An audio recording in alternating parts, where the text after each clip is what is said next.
Jared Polin, FroKnowsPhoto.com, and this is a preview of the just announced GoPro Hero 6 Black Edition. Now, looking at the outside of the camera, not much has changed over the GoPro Hero 5 Black, but it's what's happening under the hood that has people interested and talking. So let's look at some of those specs, starting with it will shoot 4K at up to 60 frames a second, 2.7K at 120 frames a second, full 1080 HD at 240 frames a second, and this is all thanks to what they call the new GP1 chip that GoPro has developed. Now think about this for a second. Shooting 2.7K at 120 frames a second, getting that super slow motion is something great when you need to pull that footage out, where you want to do that speed ramping, where some action happened and you want to go from full motion and then you slow down that action to get it. Because what's happening is if you try to slow down slower frames per second, like 24 or 30,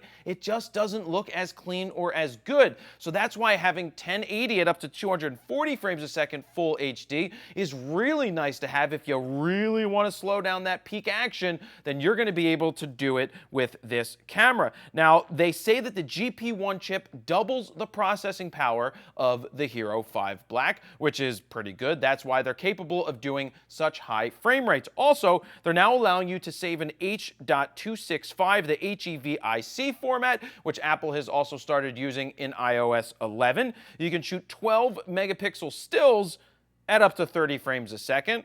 Not sure why you would do that if you didn't want to just shoot video. I get it, you get 12 frames a second, but this isn't really the type of thing that I am going to shoot stills with.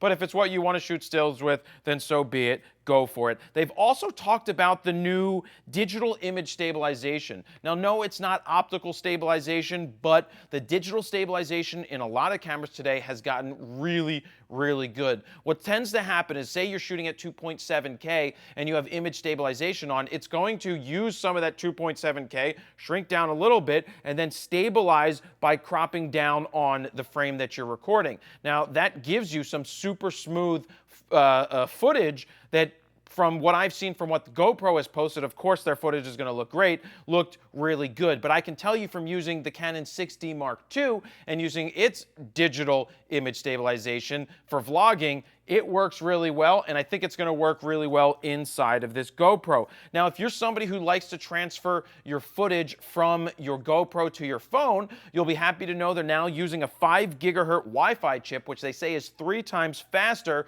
at transferring the footage from the GoPro to your phone, so that you can go ahead and let the GoPro app pick the best memories possible and share it with the world quicker. Now, they also say that because of the new chip, it's going to be better in low light, and there's also some new low light functions that they're going to allow you to do. It's still waterproof. It's the same specs that you find on the waterproof of the GoPro Hero 5, because basically it looks the same. Now, one of the things that has changed is it's priced at $499, so $500.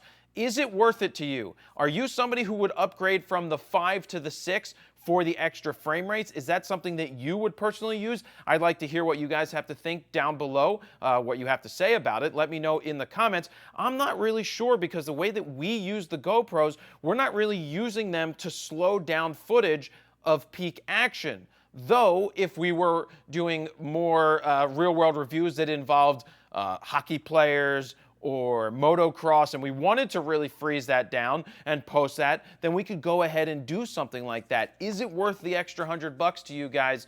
Let me know what you think. I have 2 GoPro Hero 5s.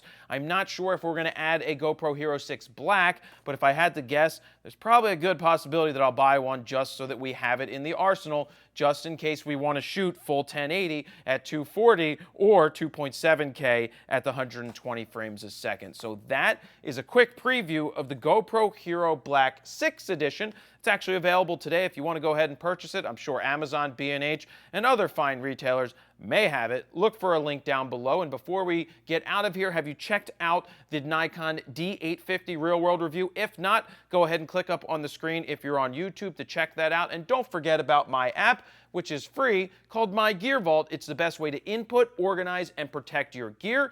All I ask is that you try it out. It's on iOS, it's on Android. If you like it, if you think it works for you, then keep it, because it's free. If you don't like it, no harm, no foul. Just go ahead and delete it. And that's what I have to say about that. Jared Polin, FroKnowsPhoto.com. See ya.